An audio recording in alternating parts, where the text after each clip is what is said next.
So ayan po mga idol, magandang hapon po sa atin lahat mga idol. Mga guys, time check muna tayo, 4:41 na ng hapon mga idol. So, ibang pitsa ngayon, October 12, araw ng linggo. So kakahinto lang ng ulan. So papasilip ko lang yung ano mga idol, yung na vlog ko nung nakaraan. Yung bang dito sa gilid yung malaki yung hahabulin. So tara, let's go. Pasilip lang natin. Update lang natin itong mga idol, no. So ayan na siya mga idol, oh. Mayroon na siyang napalitadahan na. So ayan mga idol, oh, yun doon sa may bintana. Yung hinabol, grabe napakalalim nun mga idol. Yun, oh, doon banda. Pero ngayon okay na siya. So kulang pa siguro yan. Umulan kasi eh.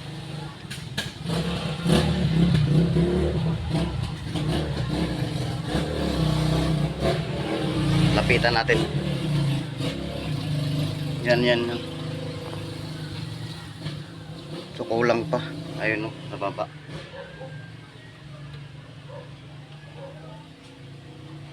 Bukas tirahin pa nila yan. Finishing. So ayan. Siguro isasagad na nila yan. Yan yung extension na dalawang hollow block dito. Dahil napakababa. Ayan. Napakababa lang. Kaya pag napag-desisyon na namin ni Mrs. na padagdagan, paangat ang bubong.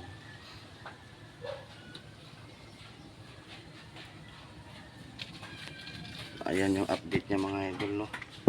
So hindi pa siya natapos pero ayan na. Okay na siya tignan kaysa yung nakaraan.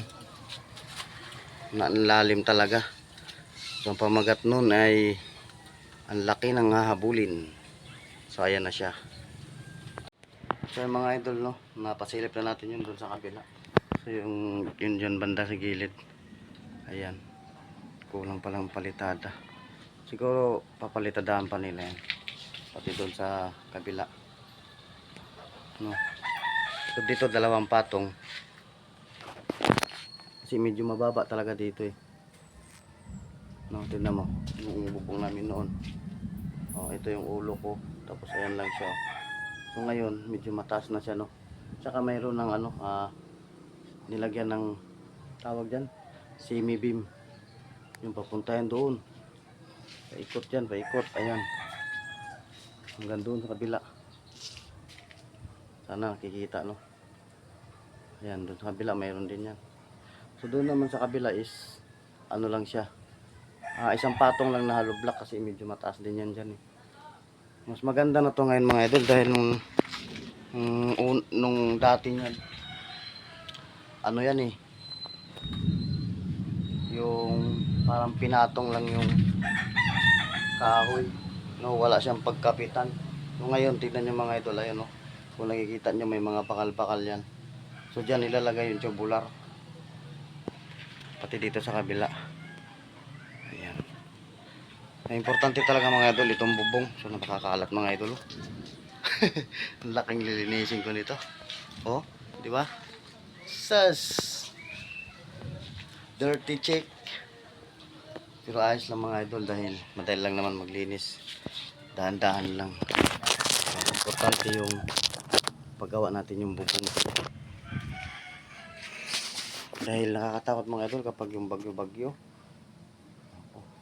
Lalo na yung dito, oh. Yung dito banda yung dalawang kahoy, wala na, nahulog. Bigla na lang nahulog. Yung pala ay nalaglag na, kaya nalaglag dahil wala nang laman sa gitna dahil kinain na ng anay. So, ngayon medyo okay na to. Hindi lang medyo, talagang okay kasi siyempre bago na yung bubong mo, no. So dati nga pag umuulan tumutulo dito sa amin, di ba? So ngayon hindi na, natapos na to. Salamat sa ating Panginoon, na. Salamat sa blessing, yeah.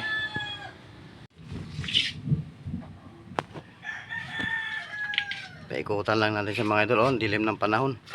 Grabe. Ano bang araw ngayon? Linggo. So Lunes bukas. Siguro mga Martes makakabit na yung ano, tubular. So yan mga idol, no, yan lang muna ang ating update dito sa bahay.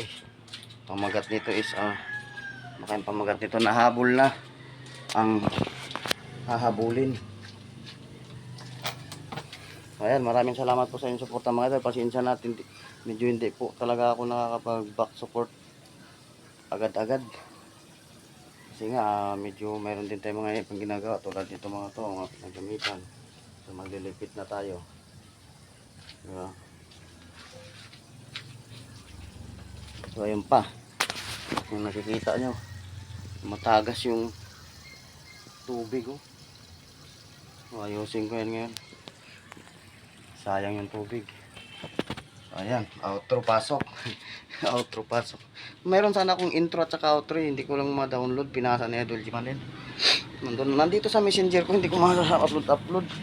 Maganda sana yung kung may mga ganun, intro, outro. So ayan, bye-bye, maraming salamat sa lahat at mag-ingat ang lahat mga idol. I love you all.